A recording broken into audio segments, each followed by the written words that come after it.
എടാ മക്കളെ, അപ്പടെ വലിയൊരു ആഗ്രഹമായിരുന്നു ക്യാപ്റ്റൻ ആവണമെന്നുള്ളത്. വാപ്പ ക്യാപ്റ്റൻ ആവുന്ന ഭയങ്കര പ്രഷറാണ്. ബാറ്റിങ്ങിനെ ബോളിങ്ങിനൊക്കെ ബാധിക്കും. അത് എനിക്ക് അനുഭവം ഉണ്ട്. അത് ബാറ്റിംഗും ബൗളിംഗും എടാ.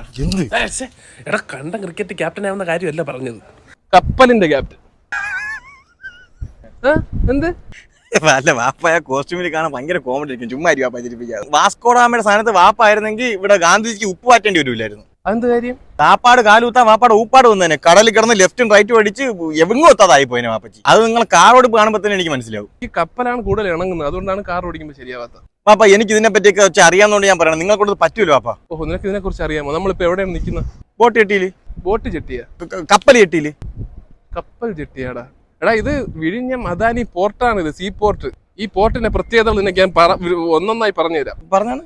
ഇന്ത്യയിലെ ആദ്യത്തെ ആഴക്കടൽ ട്രാൻസ്ഷിപ്മെന്റ് തുറമുഖം, സൗത്ത് ഏഷ്യയിലെ ആദ്യത്തെ സെമി ഓട്ടോമേറ്റഡ് പോർട്ട്, ഇന്ത്യയിലെ ഏറ്റവും വലിയ ഷിപ്പ് ടു ഷോർ ക്രെയിനുകൾ, കേരളത്തിലെ ഏറ്റവും വലിയ PPP പദ്ധതി, ലോകത്തിലെ ഏറ്റവും വലിയ കപ്പലായ MSC ഐറീനെ ഇവിടെ ഡോക്ക് ചെയ്തത്. നിനക്ക് അറിയാമോ?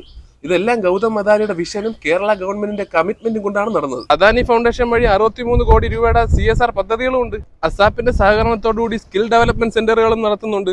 അപ്പൊ നിങ്ങൾക്ക് ഇതൊക്കെ അറിയല്ലേ? എടാ ഞാനൊരു നാവികനാണ് ഹൃദയം കൊണ്ട്. റഷീദ് എന്നൊരു നാവികനാണ് ഞാൻ. അത് തന്നെ.